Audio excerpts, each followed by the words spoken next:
Bien, et bien nous allons aborder le dernier point de cette série de tutoriels consacrés à la création de tutoriels, notamment avec Camtasia. Donc ici, la dernière vidéo, enfin l'avant-dernière vidéo de cette série que je viens de finaliser, et que je vais maintenant produire pour que je puisse la mettre sur YouTube. Donc, ici, j'ai Product and Share, vous avez vu l'accent extraordinaire, et ici, j'ai Production Share que je vais cocher. Et j'ouvre cette fenêtre qui me dit quoi? Qui me dit, à part bienvenue sur Camtasia Production Studio, je vais donc éditer ma vidéo et j'ai un certain nombre de choix. Ici, je peux aller directement l'expédier sur YouTube. Voilà, si je fais ça, ça fait suivant. Et ça me demande le titre de ma vidéo, une description, quelques tags publics ou privés, la catégorie, et je peux ici faire terminer et ça va lancer ma vidéo directement sur YouTube. C'est une des solutions. Je ne suis pas toujours fan parce que des fois ça oublie un certain nombre de choses. Des fois ça marche très bien et des fois je suis obligé de revenir dans l'édition sur YouTube pour remettre quelques petits trucs, notamment sur les tags, ça les prend pas forcément toujours bien. Mais ça marche. La seconde, c'est de choisir un format d'encodage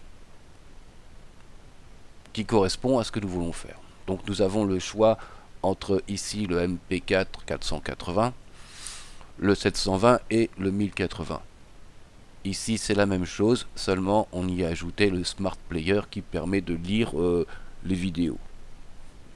Ça a un intérêt assez limité, en tout cas pour envoyer sur YouTube, c'est pas nécessaire. Donc je vais éditer ma vidéo en 1080. Je clique ici, d'accord, suivant, et il va me demander bien entendu un titre, et là je vais l'appeler transition et audio, puisque c'est ce que nous venons de faire précédemment, voilà. Le dossier est déjà ouvert par défaut puisque c'est là où j'ai mis toutes mes autres vidéos concernant Camtasia. Sinon, je vais chercher un dossier où j'en crée un pour le retrouver facilement. Et je fais terminer. Et il va me calculer mon rendu de projet.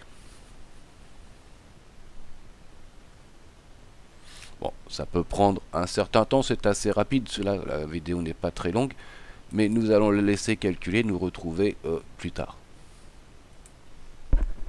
Bien, l'encodage de ma vidéo est terminé, j'ai donc ce message qui me dit que c'est fini, qu'il a fini d'encoder ma vidéo. Je fais donc terminer. Je peux réduire Camtasia, nous y reviendrons par la suite, et aller sur ma page YouTube où j'ai toutes mes vidéos et cliquer ici sur mettre en ligne. Voilà. J'ai un dossier qui s'y est mis et qui s'appelle transition et audio que je vais ouvrir et je vais glisser ma vidéo dans la fenêtre de YouTube de la mise en ligne de vidéos. Donc l'importation commence, je vais remplir un certain nombre de choses comme le titre de ma vidéo. Alors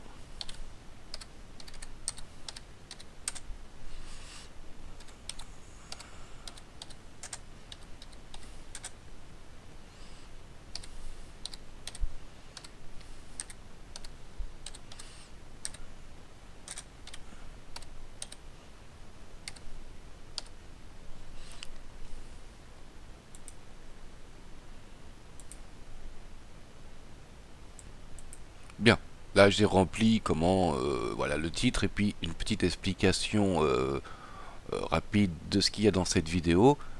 Je ne sais pas, je suis très mauvais au niveau des accents, donc je vais utiliser le correcteur orthographique. C'est toujours mieux d'avoir une orthographe à peu près correcte sur les descriptions.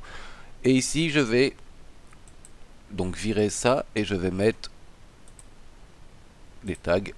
Donc, je vais faire comment faire. Alors, ceci est assez important puisque ça va directement avec les recherches et donc il vaut mieux ne pas passer sur cette action. Donc là, je vais mettre tutoriel vidéo.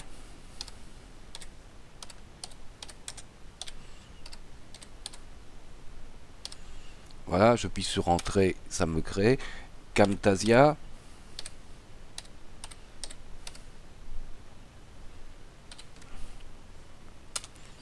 Ok. Ici, j'ai soit la possibilité de mettre une miniature personnalisée ou de laisser l'éditeur de YouTube choisir entre trois instants de ma vidéo pour créer une miniature. Je préfère créer une miniature personnalisée. C'est quelque chose qui attire l'œil tout de suite, donc c'est quelque chose qui vaut mieux faire un petit truc sympa, quoi. Voilà, donc je lui dis où est cette image. Cette image, je l'ai réglée dans Photoshop à la même dimension que ma vidéo, c'est-à-dire en 720. Voilà.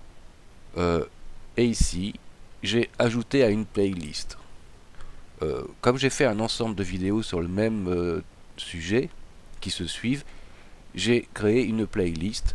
Donc, je vais cocher cette playlist qui est comment créer des vidéos, excusez-moi, comment créer des tutoriels vidéo. Voilà. Si je n'avais pas fait de playlist, je peux en faire une en créant une playlist à la première vidéo d'une suite. Je lui donne un titre et il créera la playlist. Ensuite, nous avons traduction. Bon, là pour l'instant, je ne me lance pas dans l'international. C'est quelque chose de payant. Hein. La monétisation. Donc mes vidéos sont sponsorisées, enfin sont rémunérées grâce à la pub. Pour ce faire, je n'ai jamais de musique ou de choses qui appartiennent à quelqu'un d'autre. Et à partir de ce moment-là, je peux avoir de la publicité et être rémunéré sur cette publicité. Il est très important, si on ne veut pas se faire évacuer de la monétisation, d'avoir des choses qui n'appartiennent qu'à soi.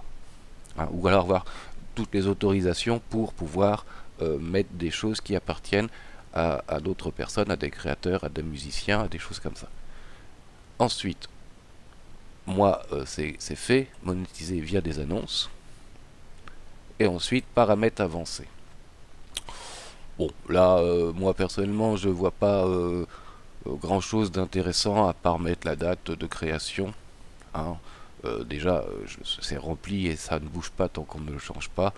Donc, autoriser les commentaires, oui.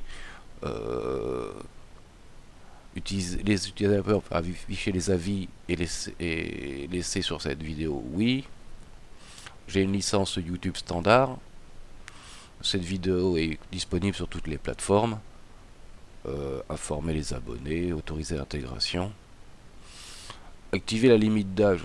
Il n'y a rien de terrifiant dans ce que je fais, donc il n'y a pas de contenu un peu particulier, donc c'est pas indispensable.